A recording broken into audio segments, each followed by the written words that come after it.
Este curso de trabajos para la vida nos ayuda a caminar hacia un empleo satisfactorio, un empleo en el cual podemos salir adelante.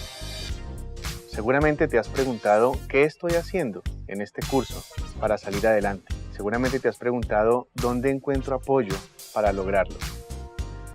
El video nos está dando un panorama general del proceso en el cual cada uno de los participantes está buscando un empleo mejor para poder florecer.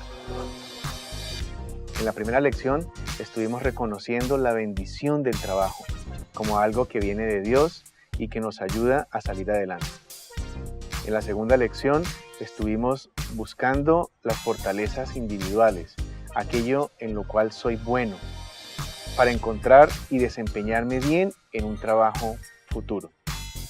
La tercera lección nos ayuda a reconocer que el carácter es el principal motor para sobresalir en el nuevo empleo.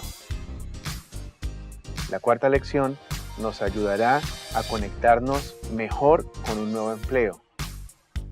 La quinta lección nos ayuda a identificar aquello que es importante para satisfacer las expectativas del empleador y así poder crecer y avanzar dentro de la empresa.